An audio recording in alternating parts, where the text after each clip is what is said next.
Hi everybody, here is Mohammad Altillawi, a PhD student registered at the Autonomous University of Barcelona. I'm conducting my research in the automotive engineering labs of Huawei in Munich and supervised by Professor Juan Serrat. My research topic is improving localization and mapping using deep learning techniques. Recently, I have been working on image-based relocalization, which is defined as the process of estimating the pose of a camera, that is formed of its position and orientation, from the image or set of images it has taken. So, given an image, the goal is to design a deep architecture model to encode some features from the image and regress the absolute pose of the camera in a given scene.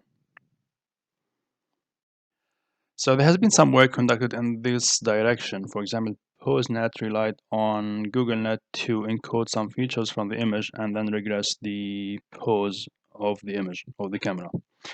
Later works followed up by changing the architecture a little bit. For example, by introducing LSTMs or using encoder-decoder architecture to obtain features from the image. The common thing between all of these proposals is that they relied on some well-known deep architectures such as GoogleNet or ResNet. We followed up by introducing a clustering approach, which can be explained as dividing the regional scope of a dataset into subregions, and then having n models, each is responsible for regressing the pose in one of these smaller regions.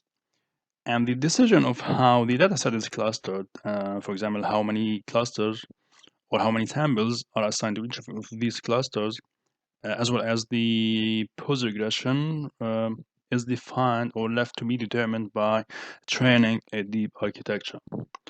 And the plots in here shows some of the experiments, some of the clustering experiments performed on two scenes from the Cambridge landmarks, namely the shop facade on the left and the St. Mary Church on the right. And both the scenes are clustered into four subsets. In addition, we're working on introducing a new architecture relying on two networks. The first provides some proposals for localization, and the other one estimates how good this proposal is. Furthermore, we aim to include more information into the training by introducing, for example, 3D geometric constraints or by using information from other sensors, such as LiDAR, in addition to the cameras. And for me personally, I aim to keep myself apprised with the latest advances in deep learning.